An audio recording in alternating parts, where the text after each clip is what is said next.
So are we getting famous or what?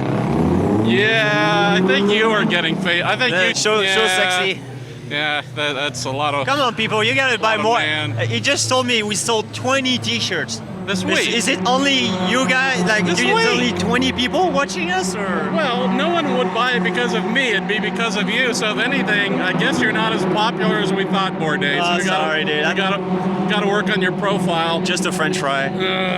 Well, what do we think? It's warmer than it was for the most part when we were here for spring training. Track temperatures would be up a little bit, so there'd be a whole lot of grip waiting for you, right? No, wrong. Yeah, no. Unfortunately, this doesn't work like this. Usually, track temp, higher track temp means lower grip.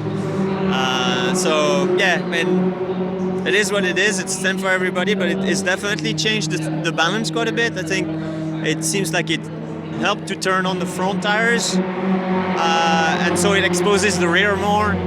So I'm sure everybody's setup's different, so the cars tend to react differently to the conditions changing. But for us, at least, that's what it seems kind of like it did. Yeah, didn't really do the best job on the red tires, but you were what, 8th on black? Yeah, 8th on blacks, 10th on reds. But it's better than it was at the test for sure. So I guess we'll take that.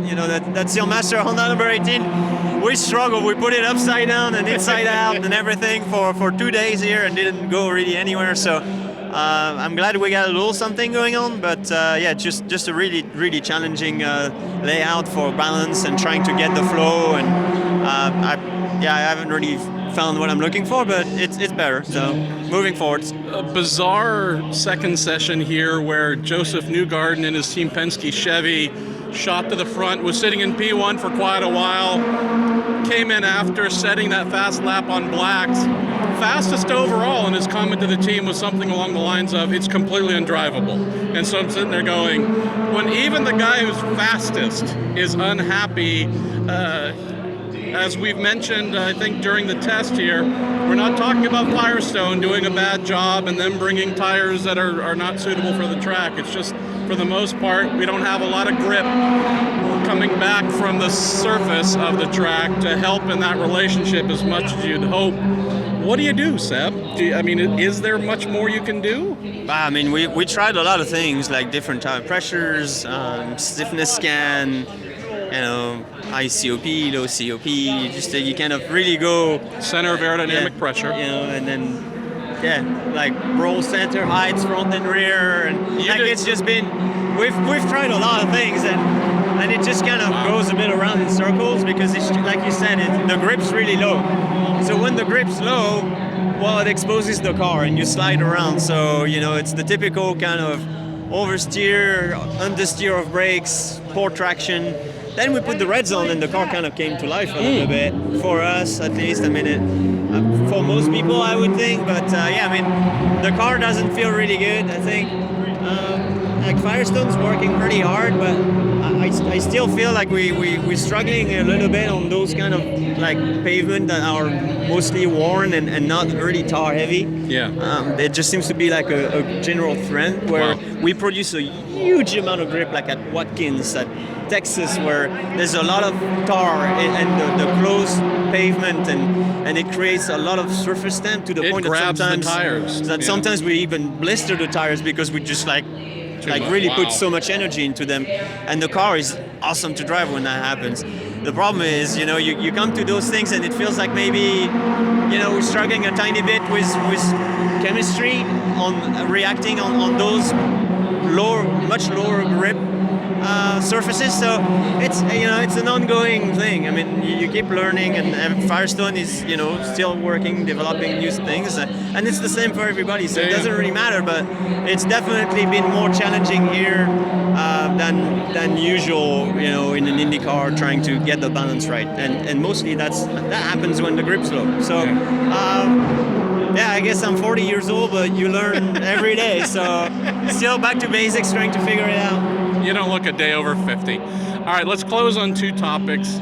Drivers, again, oversteer, understeer. Everybody was sliding all over the place. Part of that, which some viewers might have seen watching NBC Gold, was using runoffs, the quote track limits. We're not. No. There's no runoff here. It's just a big piece of pavement. So use it.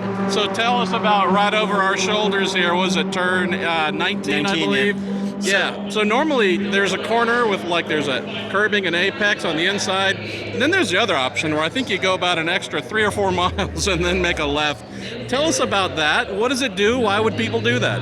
Well, obviously there's lap time in it. So basically the stance of the series was on all the slow speed corners, we put the bollards, the big curve, big curves on the exit to keep everybody within the track limits, which is not a big deal because you're not going to hit those hard and fast. Problem is obviously 19 is a third gear corner or fourth gear corner depending on what kind of gearing you got. And it's pretty quick, and if you put one of those, you're just going to take off. Yeah. So there's no easy way to enforce track limits other than putting a timeline and disallowing everybody's lap times when you put wheels over, which is, it's fine by me, but the series doesn't want to have to enforce that. So basically, it's make it to brake late, make it to the apex, and floor it. Wow. Which kind of cool. It sounds like fun. Actually, yeah, it's probably my favorite corner right now. So it's the one where I struggle the least, I think. So not really complaining about that, but yeah. So the one corner here where you can kind of make up what you want the corner to be, you got that one aced. I love it.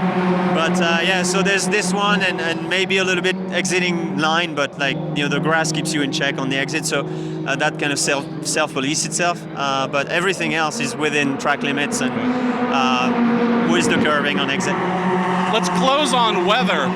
We've been thinking there's a possibility of rain tomorrow. It seems like that likelihood's coming down a little bit. How do you factor that into what you and your engineer Craig Hampson talk about tonight or plan for tomorrow? Do you just wake up and see what it is and deal with it? Yeah, I think how do you deal?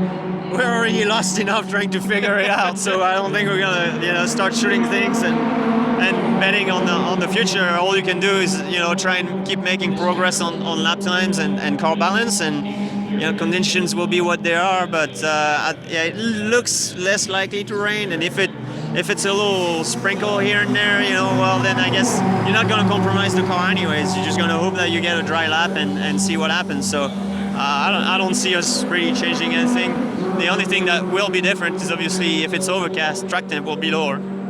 So yet again, you reintroduce that. How does that, translate into car balance and stuff? So you start to try and predict a little bit what's going to happen. But yeah, like I said, I think we're already kind of making stuff up as we go. So we might have to take another notch at it, I guess. All right, hamburger, I'm doing fine. French fry, we need some help for him. So whatever we can do, say your prayers, magic juju, whatever it is, burn some incense. And buy some goddamn t-shirts, buy people some comment. T-shirts, I mean, it's for Justin's girls. It's for the Wilson Children's Fund, so we're trying to do a good thing. Yeah, it's not for us, and it's clearly not because we look good, so just He looks okay. All right, we should say goodbye. All right, Bye. ciao.